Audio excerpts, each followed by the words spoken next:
Hoje nós vamos falar sobre ação rescisória, porque essa semana o STF interpretou um artigo do Código de Processo Civil que desde a faculdade, quando eu me formei lá em 2017, a gente debate na vida acadêmica se esse artigo seria constitucional ou não, porque ele traz uma previsão de cabimento de ação rescisória que traria muita insegurança jurídica, porque pela previsão, parece que a ação rescisória vai ser cabível a qualquer momento, mesmo que o trânsito em julgado da sentença que se busca a rescisão seja de 20 anos antes a uma decisão do STF que declare a inconstitucionalidade de uma lei, por exemplo, na qual aquela decisão que se busca a rescisão se baseou. A gente está falando dos artigos 525, parágrafos 12º ao 15º e artigo 535, parágrafos 5º ao 8º do Código de Processo Civil. A gente vai entender tudo isso direitinho, eu vou explicar aqui no vídeo, inclusive o que é ação rescisória, e a gente vai analisar se essa decisão do STF, se esse entendimento adotado pelo STF numa questão de ordem de uma ação rescisória que chegou lá no Supremo, foi o entendimento correto, a meu ver, lógico, a partir da minha análise, ou não. Para quem não me conhece, meu nome é Michelle, eu sou advogada, mestre em Direito pela PUC-SP, doutoranda pela FADISP e professora universitária. Aqui no canal a gente analisa os precedentes judiciais. Como eu sempre falo, não basta a gente saber o que diz a lei escrita. A gente precisa saber como ela está sendo interpretada pelos nossos tribunais para garantir segurança jurídica, igualdade e legalidade.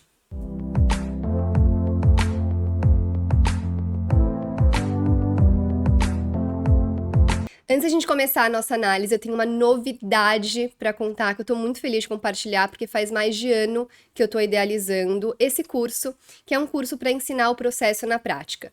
Rumo à procedência, o processo na prática. Nesse curso eu vou ensinar toda a dinâmica processual com base na linha do tempo de um processo, para você entender tudo o que você precisa saber para você atuar num processo desde antes da petição inicial até depois do trânsito em julgado de uma decisão, de uma sentença. Inclusive, vou trazer a atuação perante os tribunais superiores, então a gente vai ver primeira instância, segunda instância e atuação perante os tribunais superiores, e você vai aprender a fazer cada tipo de petição, você vai aprender a pensar o processo de uma forma mais estratégica, e eu vou compartilhar a minha experiência de mais de 12 anos na advocacia, na prática jurídica. Então, se você tem interesse nesse curso, entra no grupo de avisos do curso, que o link eu vou deixar aqui na descrição do vídeo e também tem nos meus perfis no Instagram, tem lá o link na minha bio para você acessar o grupo de avisos, porque no dia 5 de maio a gente vai ter a abertura das inscrições e para quem estiver no grupo vai ter condições especiais e vai ter uma aula que eu vou dar, na verdade um encontro, para explicar exatamente como o curso vai funcionar, mostrar todos os módulos e tirar todas as dúvidas, um encontro fechado. Então acesse o grupo de avisos e eu te espero lá. Bom, então vamos agora ao objeto da nossa análise de hoje. Bom, para a gente entender o vídeo de hoje, a nossa análise, que eu vou reagir à sessão de julgamento aqui do STF, em que eles trazem essa questão de ordem que eu comentei no começo do vídeo, a gente precisa entender o que é a coisa julgada e a ação rescisória, certo?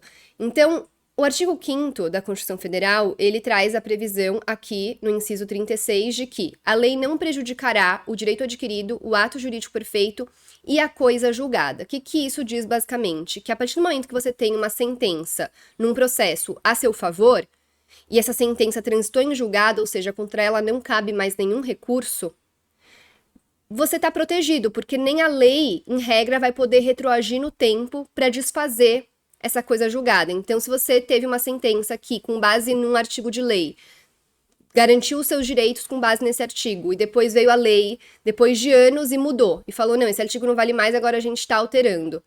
Isso não vai retroagir no tempo para afetar o direito que você já adquiriu por meio de um processo que transitou em julgado e que aquela sentença ela fez coisa julgada material, então adquiriu uma qualidade que ela se tornou irrevogável, imutável. Aquela decisão não tem mais como ser alterada, salvo, lógico, exceções, porque no direito a gente sempre tem exceções, tá? Mas a lei protege muito a coisa julgada justamente para garantir a segurança jurídica. A gente tem que saber que depois que terminou um processo, a gente está seguro. A gente não precisa ficar com medo, será que isso vai ser revertido daqui 10 anos? Será que isso vai mudar? Será que eu vou perder o meu direito que eu já adquiri aqui por um processo que já encerrou? Então a gente tem que ter segurança jurídica até para as pessoas poderem viver em paz, terem as suas relações devidamente reguladas e elas poderem viver tranquilas de que algo que já foi definido não vai ser alterado. Pois bem, mas como eu falei, tudo no direito tem suas exceções e a gente tem hipóteses de rescisão da coisa julgada, da decisão de mérito transitada em julgado.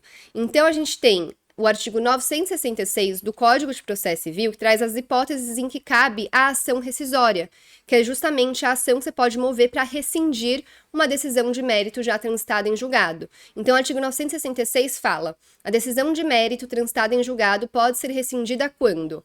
Aí tem lá um rol taxativo. Por quê? Por que tem que ser taxativo? Porque a gente não pode ter uma ampliação muito grande das hipóteses de rescisão da coisa julgada, justamente para manter a segurança jurídica. Então, ele fala lá, inciso 1, se verificar que foi proferida por força de prevaricação, concussão ou corrupção do juiz, for proferida por juiz impedido ou por juízo absolutamente incompetente, resultar de dolo ou coação da parte vencedora em detrimento da parte vencida, ou ainda de simulação ou colusão entre as partes a fim de fraudar a lei, ofender a coisa julgada, violar manifestamente norma jurídica, for fundada em prova cuja falsidade tenha sido apurada em processo criminal ou venha a ser demonstrada na própria ação rescisória, obtiver o autor, posteriormente ao trânsito em julgado, prova nova cuja existência ignorava ou de que não pôde fazer uso, capaz por si só de lhe assegurar pronunciamento favorável, for fundada em erro de fato verificável do exame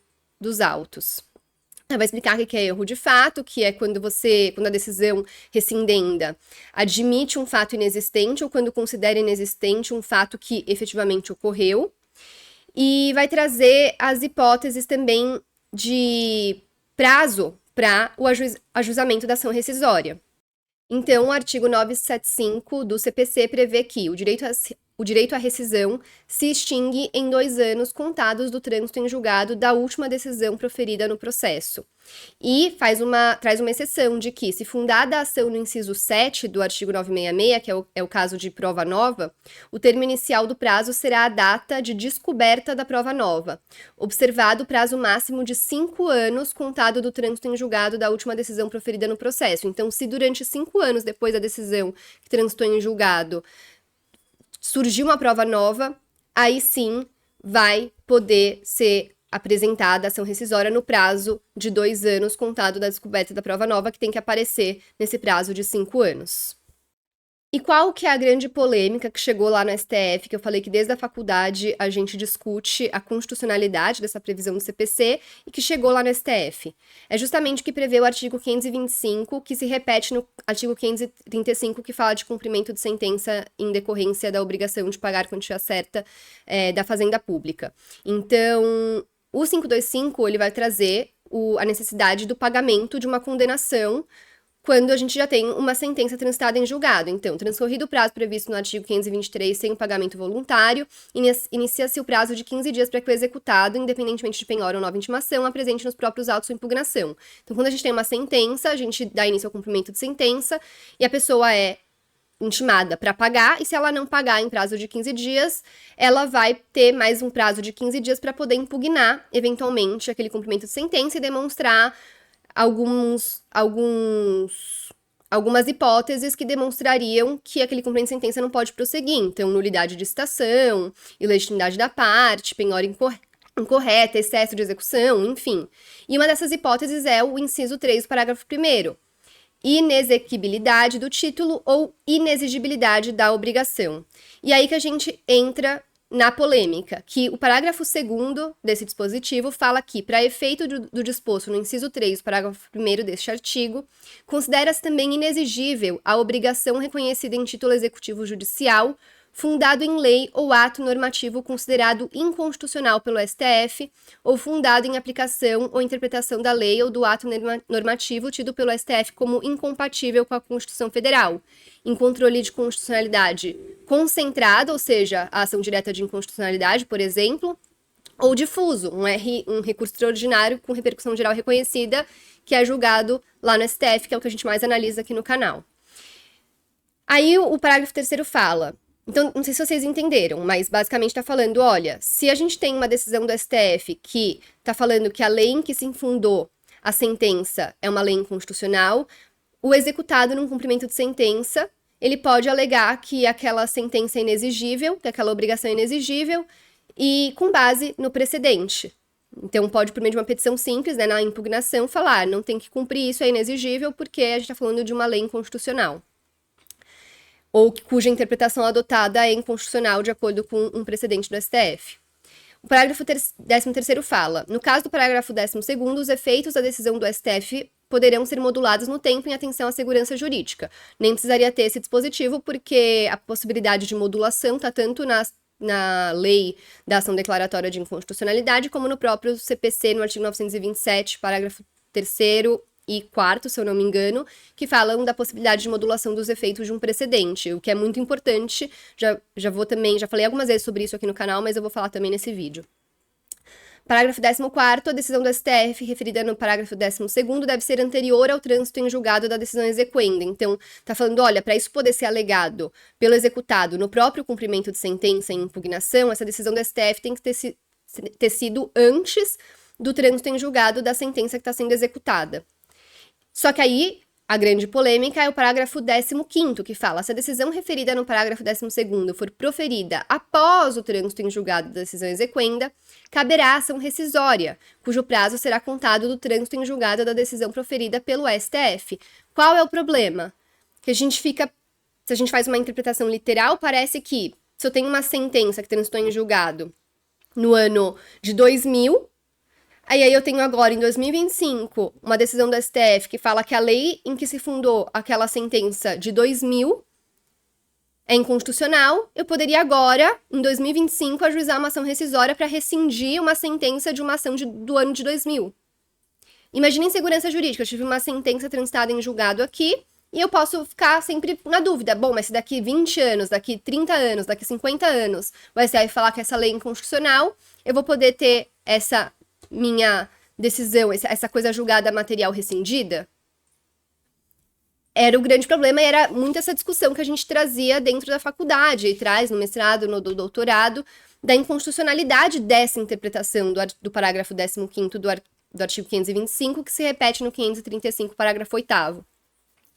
Então, isso estava em aberto, e aí a gente tinha várias interpretações que juristas traziam, e agora o STF se debruçou sobre esse assunto. Então, vamos ver o que o STF falou, qual foi a interpretação que o STF deu a esse dispositivo. Para julgamento, a questão de ordem na ação rescisória 2876 do Distrito Federal, da relatoria do ministro Gilmar Mendes, autora a União, o réu é Carlos dos Santos de Oliveira, e aqui trata-se da importante e complexa discussão sobre saber se é constitucional a previsão legislativa do Código de Processo Civil, que fixa o termo inicial do prazo para a procuração rescisória com a data do trânsito em julgado da decisão do Supremo Tribunal Federal. E aqui, os dispositivos impugnados são os artigos 7º, inciso 4º, 525, parágrafo 15 e 535, parágrafo 8º do Código de Processo Civil. Os referidos dispositivos projetam o termo inicial da ação rescisória para o momento do trânsito em julgado da decisão proferida pelo Supremo Tribunal Federal, que declara a inconstitucionalidade de lei ou ato normativo no qual se baseia a sentença definitiva. No caso, a decisão que se pretende rescindir transitou em julgado em 25 de setembro de 2018, sendo a rescisória proposta somente em 12 de julho de 2021. Então, no caso que deu origem a essa questão de ordem, é uma ação rescisória que foi ajuizada buscando rescindir uma sentença que transitou em julgado em setembro de 2018, e a ação rescisória foi julgada, agora não sei o mês exato, mas só em 2021, então teria passado já o prazo de 2 anos da ação rescisória, mas ela foi ajuizada justamente com base no artigo 525, parágrafo 15º do CPC, que fala que conta a partir da decisão do STF que declarar a inconstitucionalidade, o prazo de 2 anos. Então, estaria dentro do prazo, mas tem que ver qual interpretação eles vão dar ao parágrafo 15º para ver se eles vão entender que a ação rescisória é cabível nesse caso, ou se já teria decaído o prazo para ajuizar a ação rescisória. Já a decisão do Supremo sobre a matéria objeto da ação rescisória, no RE 817/38, foi proferida em 16 de outubro de 2019, com trânsito julgado em 12 de novembro de 2022. O conhecimento da demanda, portanto, depende da aceitação do prazo especial previsto nos referidos dispositivos do Código de Processo Civil. O Supremo está fixando as seguintes teses. O parágrafo 15 do artigo 525 e o parágrafo 8º do artigo 535 do Código de Processo Civil devem ser interpretados conforme a Constituição, com efeitos ex nunc, no sentido, portanto, prospectivos, no seguinte sentido, com a declaração incidental de inconstitucionalidade do parágrafo 14 do artigo 525 e do parágrafo 7º do artigo 535. 1. Em cada caso, o Supremo Tribunal Federal poderá definir os efeitos temporais de seus precedentes vinculantes e sua repercussão sobre a coisa julgada, estabelecendo, inclusive, a extensão da retroação para fins da ação rescisória, ou mesmo o seu não cabimento diante do grave risco de lesão à segurança jurídica ou ao interesse social. Então, aqui também não precisaria estar na tese do STF isso, porque já está na própria lei, como a gente viu, e a modulação é uma obrigação, inclusive, de quando é formado um precedente, dizer se está sendo aplicada a modulação ou não.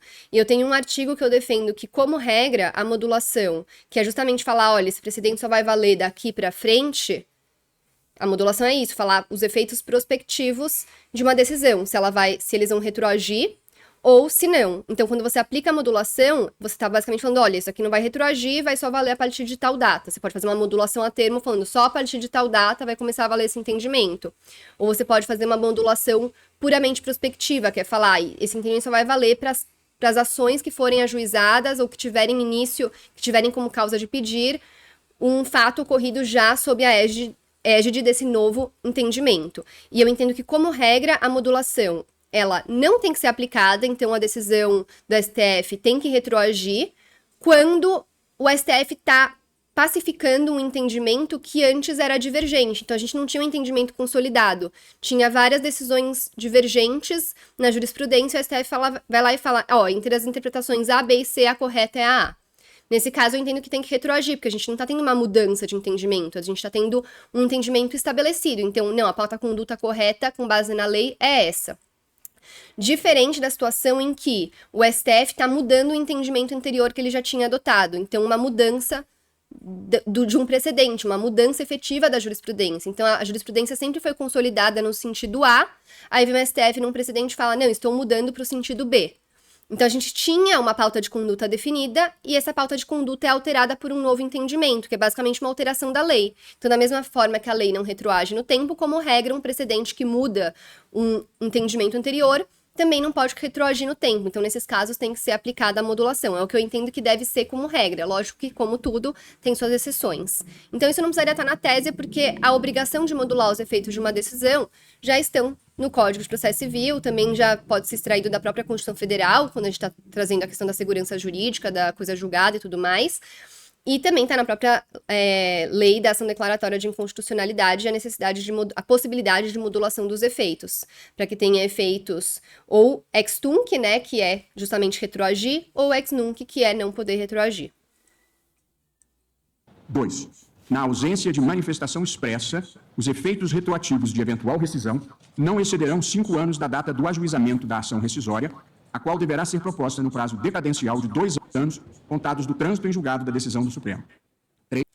Aqui ele trouxe uma interpretação que eu achei interessante, que é justamente assim, olha, a previsão do artigo 525, parágrafo 15º, que é a mesma do artigo 535, parágrafo 8º, ela é constitucional se interpretada da seguinte forma: se no prazo de 5 anos da decisão que se busca a rescisão vier uma decisão do STF falando que a lei na qual se baseou aquela decisão que se busca a rescisão é uma lei inconstitucional, se vier essa decisão nesse prazo de 5 anos, que seria o mesmo prazo da descoberta de uma prova nova, aí sim cabe ação rescisória, contado o prazo de 2 anos da decisão do STF que vier nesse prazo de 5 anos. Inclusive, salvo o melhor juízo, é a interpretação que a professora Tereza Arruda Alvim trazia para esse dispositivo nos seus livros em que ela discorreu sobre o assunto, salvo o melhor juízo, tá? Que eu acho que é uma interpretação legal, porque traz a questão de, uma decisão do STF seria equivalente a uma prova nova. Agora a gente tem a prova de que essa lei é inconstitucional, conforme o STF declarou nesse prazo de 5 anos. Então, eu achei que essa interpretação foi legal. Vamos ver o resto. O interessado poderá apresentar a arguição de inexigibilidade do título executivo judicial amparado em norma jurídica ou interpretação jurisdicional considerada inconstitucional pelo Supremo, se a decisão do Supremo anterior ou posterior ao trânsito em julgado da decisão exequenda, salvo preclusão, entre parênteses, Código de Processo Civil, artigos 525 caput e 535 caput. A proposição do inciso 2 é aprovada com reserva dos ministros Luiz Fux e Luiz Edson Fachin. Pelo que eu entendi, essa última parte da tese que eles estão adotando nessa questão de ordem é falando que o parágrafo 14º, que previa que para você poder alegar, né, para o executado poder alegar isso na sua impugnação ao cumprimento de sentença, a decisão do STF teria que ser anterior ao trânsito em julgado. E eles declaram inconstitucional isso e falam que o executado ele pode alegar mesmo que seja depois do trânsito em julgado, se ainda estiver no prazo da impugnação.